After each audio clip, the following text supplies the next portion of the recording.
Assalamualaikum warahmatullahi wabarakatuh. Kami dari kelompok 4 akan mempresentasikan tentang prosedur penerbitan saham. Saya akan perkenalkan dulu, nama saya Syafina Jenilum. Dari sebelah kanan saya ada Mas Dani, sebelah kiri saya ada Mbak Sandra Nilasari. Selanjutnya saya akan menjelaskan macam-macam pasar keuangan. Pasar keuangan merupakan titik pertemuan antara penawaran dan permintaan aktiva keuangan atau financial asset. Macam-macam pasar keuangan yaitu ada pasar uang dan pasar modal. Pasar uang yaitu titik pertemuan antara permintaan uang dan dana jangka pendek dengan penawaran dana jangka pendek. Titik pertemuan antara permintaan dana uang dana jangka pendek dengan penawaran dana jangka pendek.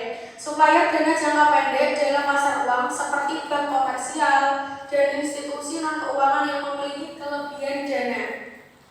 Dan yang kedua ada pasar modal, tempat atau sarana bertemunya antara permintaan dan penawaran atas instrumen keuangan jangka panjang, umurnya lebih dari 1 tahun. Selanjutnya ada macam-macam pasar modal, yaitu yang pertama ada pasar perdana.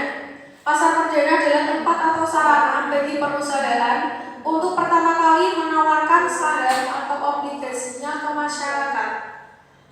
Yang kedua ada pasar sekunder, tempat atau sarana transaksi jual beli efek antar investor dan harga dibentuk oleh investor melalui perantara efek. Dan yang selanjutnya ada pasar ketiga, tempat perdagangan saham atau sekuritas lain di luar bursa atau over the counter market. Pasar ketiga tidak memiliki pusat lokasi perdagangan yang disebut sebagai trading floor atau lantai bursa. Operasi yang ada pada pasar ketiga berupa pemusatan informasi yang disebut trading information, di antaranya berupa harga saham dan jumlah transaksi. Selanjutnya ada pasar keempat atau forward market, yaitu bentuk perdagangan efek antar pemodal atau pengalihan saham dari satu pemegang saham ke pemegang saham lainnya tanpa melalui perantara perdagangan efek, tetapi pada akhirnya transaksi antar pemodal juga harus dicatatkan di bursa efek. Selanjutnya ada kesamaan dan perbedaan pasar uang dan pasar modal. Ada aspeknya jangka waktu. Pasar uang itu di bawah 1 tahun, kalau pasar modal di atas 1 tahun. Dan yang kedua ada tingkat bunga. Kalau pasar uang itu relatif tinggi, kalau pasar modal itu relatif rendah. Dan yang ketiga pihak yang terlibat itu kalau pasar uang itu individu, bank komersial, dan institusi keuangan. Kalau pasar modal investor baik secara individu maupun institusi, penjamin emisi, pemerintah, dan perusahaan. Dan yang keempat pengawasan. Kalau pasar uang itu diawasi oleh pemerintah melalui bank sentral secara langsung, sedangkan pasar modal diawasi oleh pemerintah melalui badan yang berwenang atau BPPA. Untuk selanjutnya ada aspek transaksi. Untuk pasar uang itu aktiva keuangan, pasar modal juga aktiva keuangan. Aspek sirkulasi dana untuk pasar uang yaitu transaksi kredit masyarakat, kalau pasar modal juga sama, transaksi kredit masyarakat.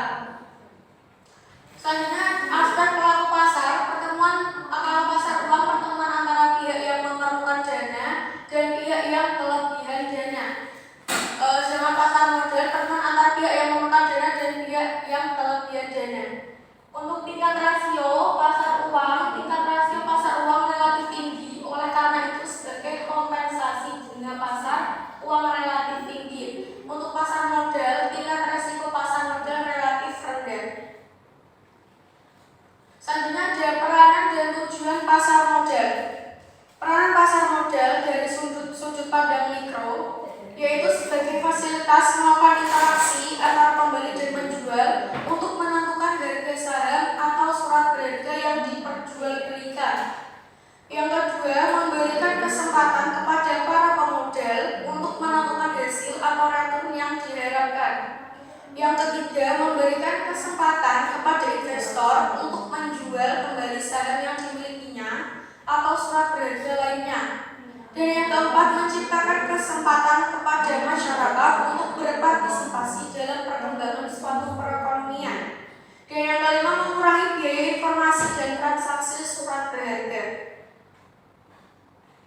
Dari sudut pandang makro atau perekonomian negara, yang pertama ada fungsi tabungan, yang kedua ada fungsi kekayaan, yang ketiga fungsi likuiditas, yang keempat fungsi pinjaman. Dan ada tujuan pasar modal. Yang pertama, sudut pandang negara. Pasar modal dibangun dengan tujuan menggerakkan perekonomian suatu negara melalui kekuatan swasta dan mengurangi beban negara. Yang kedua, sudut pandang emiten. Pasar modal merupakan sarana untuk mencari tambahan modal sehingga dapat membentuk struktur modal yang lebih baik. Dan yang ketiga, sudut pandang masyarakat. Masyarakat memiliki sarana baru untuk menginvestasikan uangnya.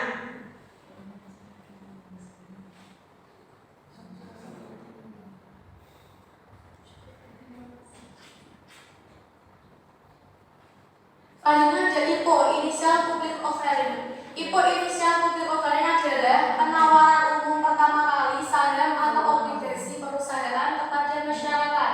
Penawaran umum didefinisikan sebagai kegiatan penawaran efek yang dilaksanakan oleh emiten untuk menjual efek kepada masyarakat berdasarkan tata cara yang diatur oleh undang-undang dan peraturan pelaksanaannya, yaitu UU PM 1945. IPO merupakan emisi pengeluaran saham yang terjadi saat perusahaan melakukan go public. Untuk alasan go public, yaitu untuk meningkatkan modal dasar perusahaan, yang kedua memungkinkan pendiri untuk diverifikasi usaha, yang ketiga mempermudah usaha pembelian perusahaan lain atau ekspansi, yang keempat nilai perusahaan. Selanjutnya ada tujuan dan tahap go public. Untuk tujuan go public yaitu memperbaiki struktur modal, yang kedua meningkatkan kapasitas produksi, yang ketiga memperluas pemasaran, yang keempat memperluas hubungan bisnis, dan yang kelima meningkatkan kualitas manajemen. Sedangkan tahapan go public yaitu rencana go public, persiapan menuju go public, pelaksanaan go public, penawaran umum, dan kewajiban emiten. Perusahaan atau emiten melakukan go public dengan mengeluarkan efek sebagai berikut. Yang pertama, perusahaan milik pemerintah yang terdiri dari Badan Usaha Milik Negara atau BUMN dan Badan Usaha Milik Daerah atau BUMD. Dan yang kedua, perusahaan swasta yang terdiri dari perusahaan swasta nasional, perusahaan swasta asing, dan perusahaan campuran atau joint venture. Selanjutnya ada kelemahan dari perusahaan go public. Yang pertama, adanya tambahan biaya untuk mendasarkan efek pada penawaran umum. Yang kedua, meningkatkan pengeluaran dan pemaparan potensi kewajiban berkenaan dengan registrasi dan laporan berkala. Yang ketiga, hilangnya kontrol terhadap persoalan manajemen karena terjadi ilusi kepemilikan saham. Dan yang keempat, keharusan untuk mengumumkan besarnya pendapatan perusahaan dan pembagian dividen. Dan yang kelima, efek yang diterbitkan mungkin saja tidak terserap oleh masyarakat secara dengan perhitungan perusahaan. Untuk selanjutnya akan dijelaskan sama Mbak Sandra.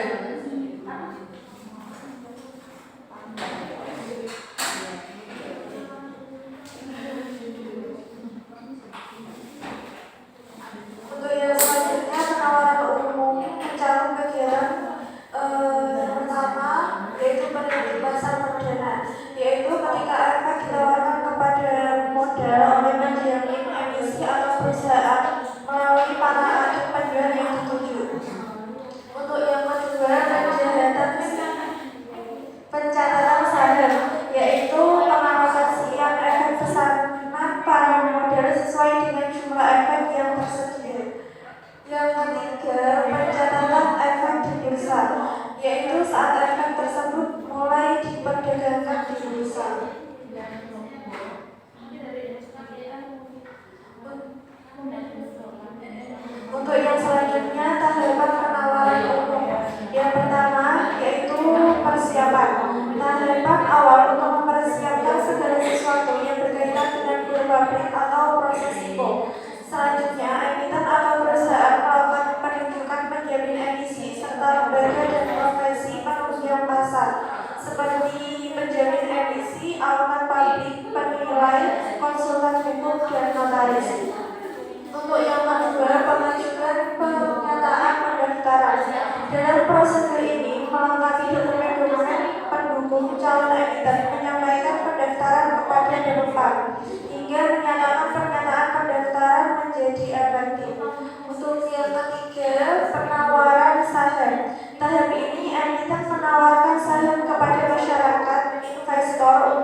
publik, yang kedua RUPS, yang ketiga menunjukkan, yang keempat persiapan dokumen konfirmasi sebagai agen penjual, yang keenam kontrak pendahuluan dengan bursa efek, yang ketujuh public expose, dan yang terakhir penandatanganan perjanjian. Untuk beberapa sebelum emisi, yang pertama emiten menyatakan pernyataan pendaftaran, lalu diekspos tanggal di depan, lalu dievaluasi. Yang keempat komentar tertulis dalam 30 hari. Yang terakhir pernyataan pendaftaran dinyatakan eksekutif.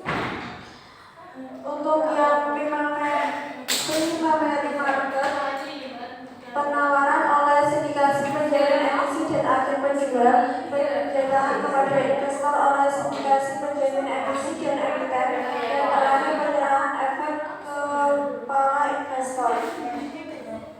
Secondary market, yang pertama emiten mencatatkan efeknya di bursa perdagangan efek di bursa.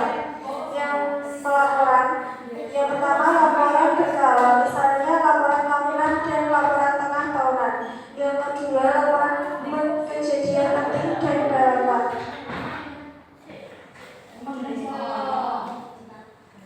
Yang selanjutnya mekanisme perdagangan saham.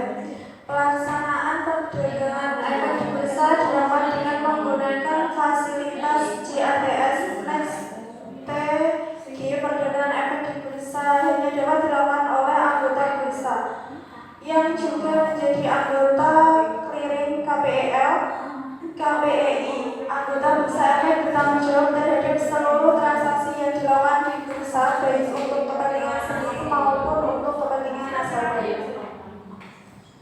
Berikut proses pelaksanaan perdagangan di bursa.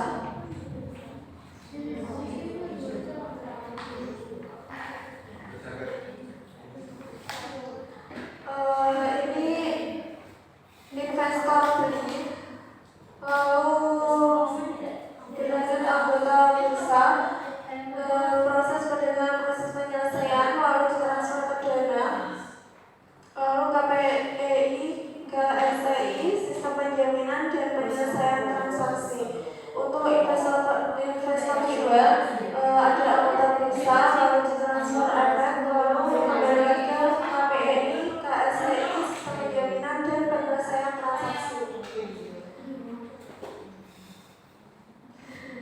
Selanjutnya pelaksanaan perdagangan, segmentasi pasar dan penyelesaian transaksi. Ada segmen pasar dan waktu penyelesaian transaksi. Segmen pasar adalah pasar reguler dari bursa kedua setelah terjadinya transaksi bursa. Untuk pasar tunai dari bursa yang sama dengan terjadinya transaksi bursa. Pasar negosiasi berdasarkan kesepakatan antara anggota bursa jual dengan anggota bursa beli. Pemesan efek terlebih dahulu hanya dapat diperdagangkan di pasar tunai dan pasar negosiasi pada sesi pertama.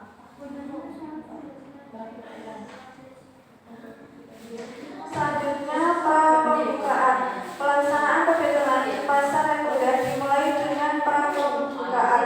Anggota bursa dapat memasukkan penawaran jual dan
Selanjutnya pasar reguler dan pasar tunai.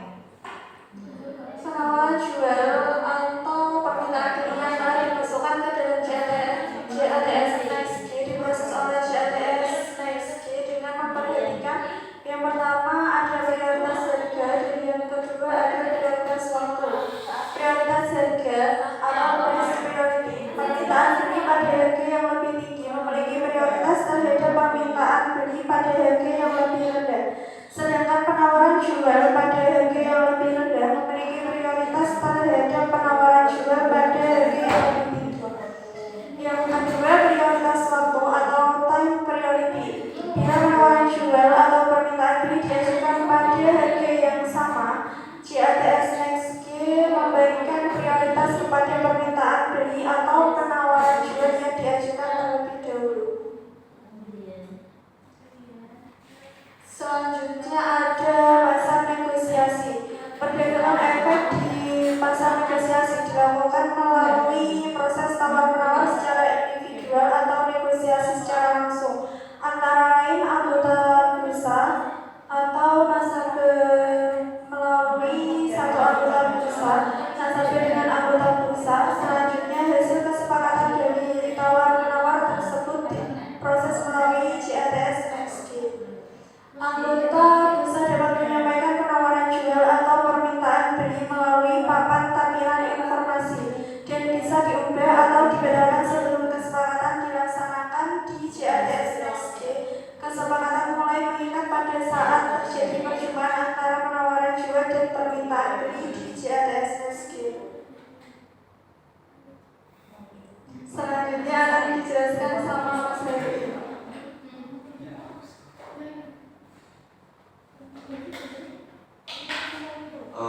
Selanjutnya satuan perdagangan.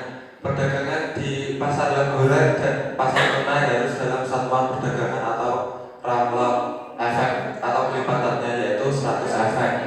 Perdagangan di pasar negosiasi tidak menggunakan satuan perdagangan. Satuan perubahan harga atau fraksi sesuai peraturan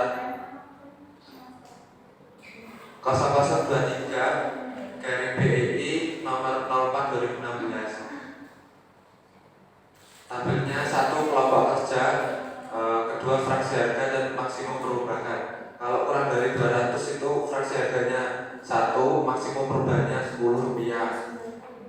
200 sampai kurang dari 500 fraksi harga Rp2, maksimum perubahan Rp20. Kelompok kerja 500 sampai kurang dari 2000 fraksi harga Rp5, maksimum perubahan Rp50. Kelompok kerja 2000 sampai kurang dari 5000 fraksi harga Rp10, maksimum perubahan Rp100. Dan yang terakhir lebih dari 5000 fraksi harganya Rp25, maksimum perubahannya Rp250. Fraksi dan jenjang maksimum perubahan harga di atas berlaku untuk 1 hari bursa penuh dan disesuaikan pada hari bursa berikutnya jika harga penutupan berada pada rentang harga yang berbeda. Jenjang maksimum perubahan harga dapat dilakukan sepanjang tidak melampaui batas persentase auto rejection.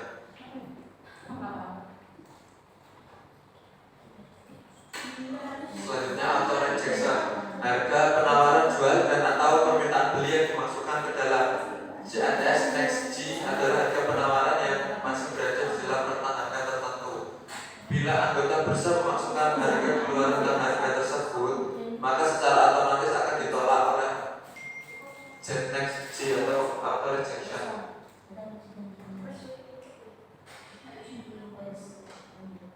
Penerapan auto rejection terhadap harga di atas untuk perdagangan saham hasil penawaran umum yang pertama kalinya diperdagangkan di bursa atau perdagangan perdana ditetapkan sama dengan persentase batasan auto rejection harga sebagaimana dimaksud dalam bukti di atas.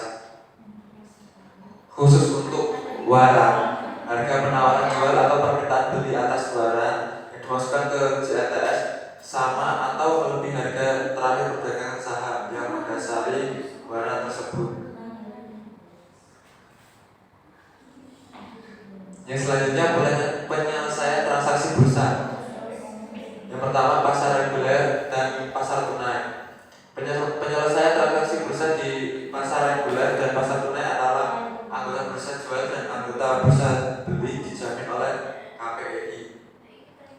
Transaksi bursa pasar reguler wajib diselesaikan pada hari bursa kedua atau T+2. Yang kedua, transaksi bursa pasar tunai wajib diselesaikan pada hari bursa yang sama atau T+0. Yang ketiga, penyelesaian transaksi bursa yang dilakukan di pasar reguler dan pasar tunai akan ditentukan oleh KPI melalui proses netting dan dilakukan melalui pemindahan kupon efek dan atau dana rekening efek anggota bursa yang berada pada KSEI. Dalam hal kewajiban anggota bursa untuk menyerahkan efek tidak dilaksanakan sesuai dengan ketentuan, maka anggota bursa tersebut wajib untuk menyelesaikan kewajibannya dengan mengganti uang atau ACS alternate cash settlement yang besarnya ditetapkan sebesar 125% dari harga tertinggi atas efek yang sama yang terjadi di pasar reguler dan pasar tunai. Pasar reguler pada sesi 1.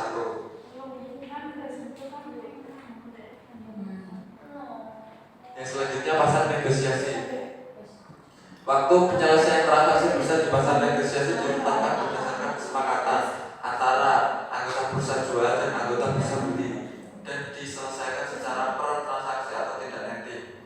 Bila tidak ditetapkan, penyelesaian transaksi bursa dilakukan selambat-lambatnya pada hari bursa kedua setelah terjadinya transaksi atau T+2 atau hari bursa yang sama dengan terjadinya transaksi atau T+0.